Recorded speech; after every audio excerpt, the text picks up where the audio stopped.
స్వాతంత్ర భారతదేశ ప్రభుత్వంలో తొలి హోంమంత్రిగా వ్యవహరించిన సర్దార్ వల్లభాయ్ పటేల్ స్వాతంత్ర ఉద్యమ రోజుల్లో క్రియాశీలకంగా పాల్గొన్నారు. ప్రజల సంక్షేమం కోసం తాను నమ్మిన సిద్ధాంతాలను అనుసరించడంలో రాజీపడని దృఢచిత్తుడు. అందుకే ప్రజలు ఆయనను ఉక్కు మనిషి అని పిలిచేవారు. 1875 అక్టోబర్ 31న గుజరాత్లోని నయాగఢ్ జిల్లాలో ఒక చిన్న గ్రామంలో జన్మించిన పటేల్ స్వాతంత్ర ఉద్యమ రోజుల్లో కీలక పాత్ర పోషించారు. క్విట్ ఇండియా సహాయ నిరాకరణ ఉద్యమాల్లో చురుకుగా పాల్గొంటూ ఉండేవారు. గుజరాత్లోని ఖేదా, భర్డోయ్, బరాసత్ ప్రాంతాల్లో వ్యవసాయదారులు సమైక్యపరిచి సహాయ నిరాకరణ ఉద్యమాల్లో భాగంగా బ్రిటిష్ పాలకుల నిరంకుశత్వానికి వ్యతిరేకంగా పోరాటం సాగించేవారు.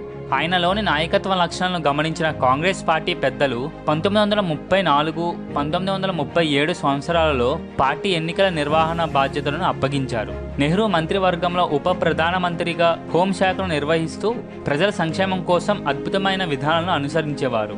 హైదరాబాద్ నిజాం సంస్థానంతో సహా 565 స్వాతంత్ర రాజ్యాలను సమైక్య భారతదేశంలో విలీనం చేసిన ఘనత పటేల్దే.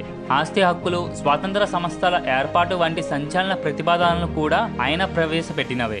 సురాజ్ అంటే మంచి పరిపాలన ఆయన అనుసరించిన విధానం.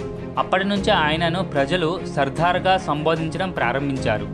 యుక్త వయసులో ఉన్నప్పుడు బారిస్టర్ కావాలని అనుకున్నప్పటికీ ఇంగ్లాండ్లో చదవడం ఇష్టం లేక స్వయం బోధన సంకల్పంతో ఒక లాయర్ మిత్రుడి నుండి అందుకు కావాల్సిన పుస్తకాలు తెప్పించుకు లా పరీక్ష పాస్ అయ్యారు పటేల్.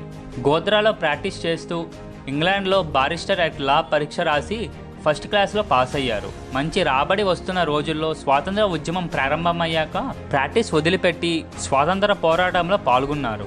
సహాయ నిరాకరణ ఉద్యమంలో పాల్గొన్నందుకు 1930లో అరెస్ట్ అయ్యి మరుసటి సంవత్సరం జైలు నుంచి విడుదలయ్యాక కరాచీ మహాసభలో కాంగ్రెస్ పార్టీ అధ్యక్షుడిగా ఎన్నికయ్యారు. 1942లో క్విట్ ఇండియా ఉద్యమ రోజుల్లో మిగతా నాయకులతో పాటు 3 సంవత్సరాలు జైలు శిక్ష అనుభవించారు పటేల్.